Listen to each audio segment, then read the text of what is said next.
Hey guys, welcome to Global Teaching. तो सबसे पहले तो मैं आपको बता दूं कि हम contemporary India and education book से पढ़ रहे हैं इस टाइम पे, और लेक्चर है 3। तो आप पहले लेक्चर भी जाके देख लीजिए। बीएड फर्स्ट ईयर की क्लासेस चल रही हैं और ज्वाइन कर लीजिए। आप लोग भी बिल्कुल फ्री है। तो आज का टॉपिक पे बात कर लेते हैं। सबसे पहले तो आज का टॉपिक है डेमोक्रेसी, मतलब प्रजातंत्र। या फिर क्वेश्चन आता है कि प्रजातंत्र क्या है, जनतंत्र क्या है, तो कंफ्यूज नहीं होना है। प्रजातंत्र या जनतंत्र एक ही बात है। तो देखिए, ये जो प्रजातंत्र है वो किससे मिलकर बना है? डेमोक्रेसी से मिलके बना हुआ है। तो डेमोस प्लस क्रेसी, तो दो कहाँ से लिया गया है ये वर्ड? ये लिया गया है ग्रीक भाषा से, डेमोक्रेसी। तो आज हम देखेंगे कि हमें अच्छे से आंसर कैसे लिखना है। तो देख लेते हैं। ये देखिए, जनतंत्र तथा शिक्षा के संबंध पर प्रकाश डालने के पूर्व जनतंत्र के अर्थ को समझना परम आवश्यक है। पहले हम डेमोक्रेसी के बारे में लिख रहे हैं, जिसका मतलब है जनतंत्र और प्रजातंत्र। तो डेमोक्रेसी किससे मिलकर बना है? दो शब्दों से मिलकर बना है, डेमोस और प्लस क्रेटिक। डेमोस का मतलब हो जाएगा शक्ति और क्रेटिक का मतलब हो जाएगा जनता। तो जनता का शासन। जनतंत्र कहाँ का है? डेमोक्रेसी में पहले ही बता चुकी हूँ, ग्रीक वर्ड है। जो जनतंत्र होता है वो क्या होता है? जनता के हाथ में शक्ति, power of the people as a whole. अब ये देखिए, फिर हमें राइटर के अकॉर्डिंग भी देना होता है। ये तो हो गई मतलब मेन चीज़ कि अर्थ क्या है इसका, वो हम लिखेंगे। बट हमें राइटर के अकॉर्डिंग ज़रूर लिखना पड़ेगा, किसी भी राइटर के अकॉर्डिंग या किसी भी साइंटिस्ट के अकॉर्डिंग, कि उन्होंने कैसे इस चीज़ को लिया है। तो देखिए, अकॉर्डिंग टू अब्राहम लिंकन को तो आप सभी जानते होंगे। तो इन्होंने लिखा है, democracy is a government of the people by the people for the people. तो ये हो जाएगा जनतंत्र जनता का, जनता द्वारा जनता के लिए शासन है। तो आप अगर किसी के भी स्टेटमेंट को लिख रहे हैं तो आप उसे इन्वर्टेड कॉमास में लिखिए या फिर अंडरलाइन कर दीजिए उसके नीचे। अब ये देखिए आगे इसके बारे में ही है। ध्यान देने की बात यह है कि जनतंत्र की है परंपरागत धारणा प्राय जनता तथा राज्यों के संबंध था जनता द्वारा चुनावों तथा विधानसभाओं, विधान परिषदों एवं सांसदों के निर्माण तक ही सीमित रह जाती है, जो पर्याप्त नहीं है। जनतंत्र को सफल बनाने के लिए इसके सिद्धांतों तथा मूल्यों का प्रयोग जीवन के आर्थिक, सामाजिक, धार्मिक तथा शैक्षिक सभी क्षेत्रों में किया जाना चाहिए। तो ये कुछ बुराइयां हैं, मतलब जो इसमें कहा गया है कि ये सिर्फ विधानसभाओं तक ही सीमित रह गई हैं, सांसदों तक ही सीमित रह गई हैं। जो व्यक्ति हैं उनके जीवन में मतलब कई को इसका लाभ नहीं मिल पा रहा है, तो उसी के बारे में कहा गया है। तो यहाँ पे कहेंगे कि इतिहास इस बात का साक्षी है, जहाँ कहीं जनतंत्र असफल हुआ है इसका मुख्य कारण एक ही रहा है कि वहाँ पर स्वतंत्र को केवल राजनीतिक क्षेत्र तक ही सीमित रखा गया। तो कहाँ तक, मतलब कि इलेक्शन के बारे में बात हो रही है कि मत दे दिया, मतलब जनता ने मत दे दिया अपना, और फिर क्या हुआ? फिर ऐसे होता है कि जनता का कोई मतलब नहीं है, मतलब जिसे नेता चुन लिया वही सब कुछ करेगा। तो ये क्या हुआ, एक तरह से जनतंत्र जो है वो यहाँ पे समाप्त हो गया। जब उन्होंने मत दे दिया तो वो वहाँ पे समाप्त हो गया उनका जो रोल था। तो जनतंत्र के सिद्धांतों तथा मूल्यों का प्रयोग जीवन के निम्नलिखित विभिन्न क्षेत्रों में किया जाता है।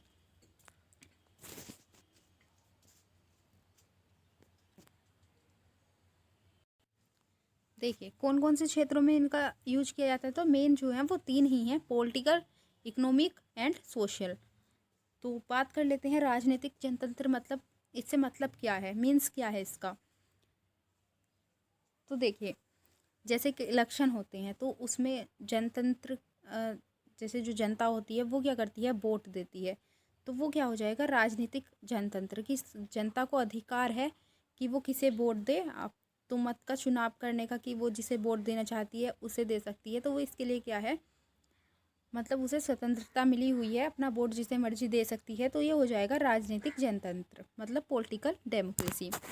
सेकंड है आर्थिक जनतंत्र, तो इसका मतलब है कि जो देश को जो भी लाभ होता है किसी भी चीज़ में, मतलब आर्थिक रूप से जो भी लाभ होता है, वो उसका समान अधिकार, मतलब जो जनता है उसका समान अधिकार होता है। ठीक है, मतलब जो ये नियम है, जनतंत्र बना हुआ है, तो इसके अकॉर्डिंग तो यही है कि सबको लाभ होना चाहिए।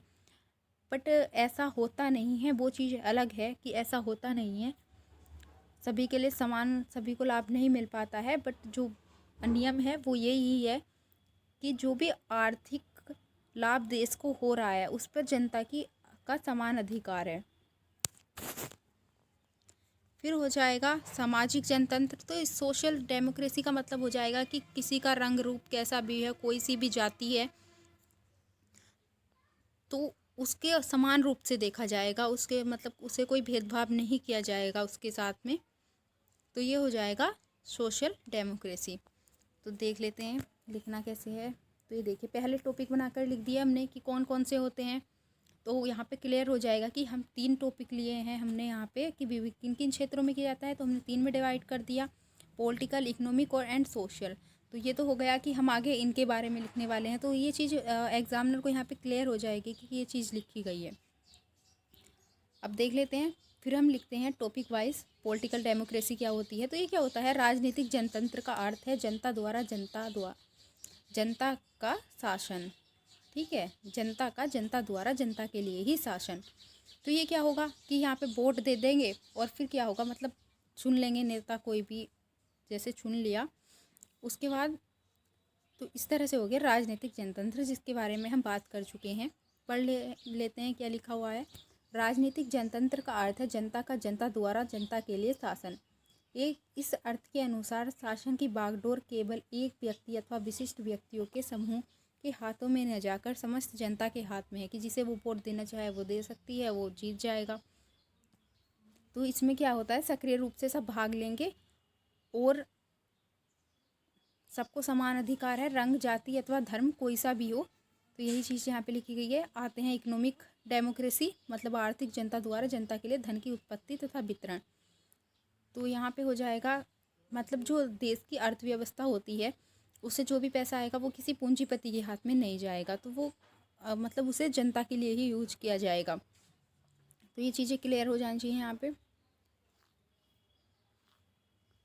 और अगर आप किसी को नोट्स चाहिए तो कमेंट बॉक्स में कमेंट करें। अब ये देखिए, सोशल डेमोक्रेसी सामाजिक जनतंत्र का अर्थ है मनुष्य में रंग, रूप, जाति, धर्म तथा वर्ग एवं लिंग के आधार पर कोई अंतर न मानते हुए सबको समान अधिकार दिया जाए। ठीक है, सबको समान रखने के लिए ये हो जाएगा सोशल डेमोक्रेसी। तो यहीं पे ये सब वही चीज़ें हैं कि अगर कोई चाहे इलेक्शन में खड़ा होना तो वो खड़ा हो सकता है, उसकी रूप, जाति, रंग वगैरह कुछ नहीं देखा जाएगा।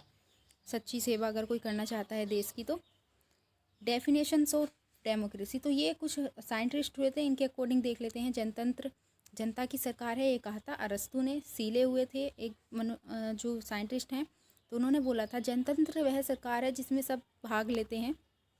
ये मैजेनी हुए थे, इन्होंने भी बोला था। भी देखिए, बेसिक प्रिंसिपल्स देख लेते हैं। टॉपिक को कैसे लिखना है, इस तरह से लिखना है, basic principles and values of democracy. तो फर्स्टली तो हम बात करेंगे बेसिक प्रिंसिपल्स कौन कौन से हैं।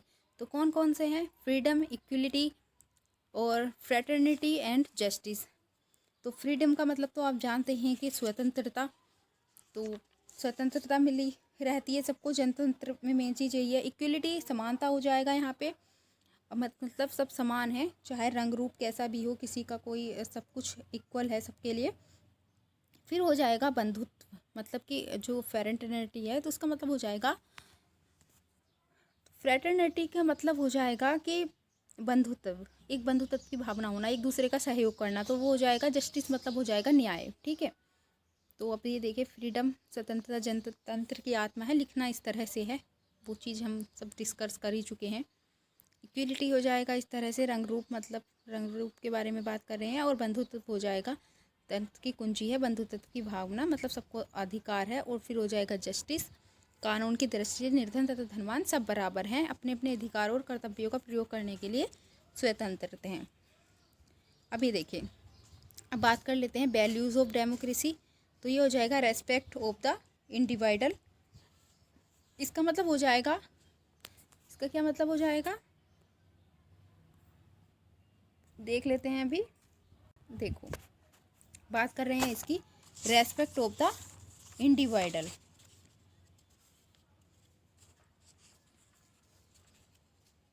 तो इसका मतलब हो जाएगा व्यक्ति का आदर। फिर बात कर रहे हैं टॉलरेंस की, तो इसका मतलब हो जाएगा, अब बात कर रहे हैं टॉलरेंस मतलब कि सहनशीलता। थर्ड नंबर पर आता है फेथ इन चेंज, मतलब परिवर्तन में विश्वास। और फिर आता है चेंज थ्रो, देख लेते हैं कहाँ पे है, चेंज थ्रो प्रेसिशन, मतलब इसका मतलब क्या हो जाएगा, इसका मतलब हो जाएगा समझाने बुझाने के द्वारा, इसका मतलब हो जाएगा समझाने बुझाने के द्वारा परिवर्तन। और सर्विस मतलब सेवा। तो पहले तो ये देखिए, पहले बात कर लेते हैं रेस्पेक्ट ऑफ इंडिविजुअल, मतलब कि व्यक्ति का आदर। प्रत्येक व्यक्ति क्या है, सृष्टि की एक पवित्र तथा अमूल्य विधि है। दूसरे शब्दों में प्रत्येक जो व्यक्ति है वो समाज का अंग है। तो क्या करना चाहिए, एक दूसरे का आदर करना चाहिए। मीन्स यही है इसका कि रेस्पेक्ट ऑफ द इंडिविजुअल, मतलब कि एक दूसरे का आदर करना चाहिए।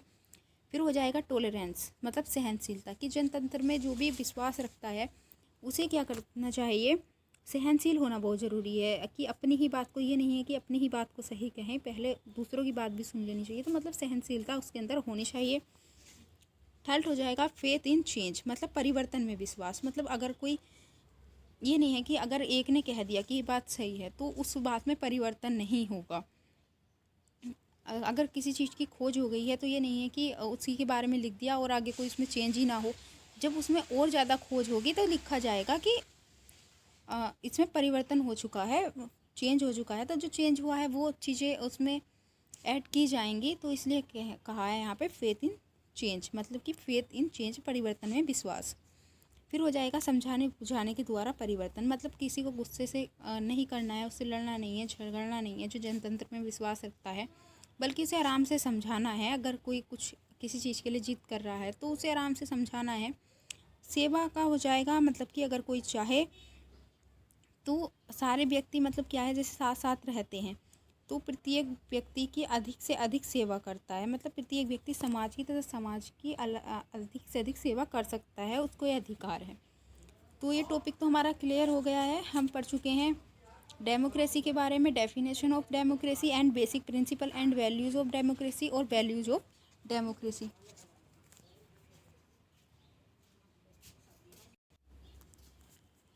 तो आज के लिए इतना ही रहने देते हैं। अगर वीडियो अच्छी लगी हो तो वीडियो को लाइक कर दीजिए और चैनल को सब्सक्राइब कर दीजिए। और आंसर बिल्कुल इसी तरह से लिखना है, आप इससे भी अच्छे लिख सकते हैं तो इससे भी अच्छे लिखने की कोशिश कीजिए।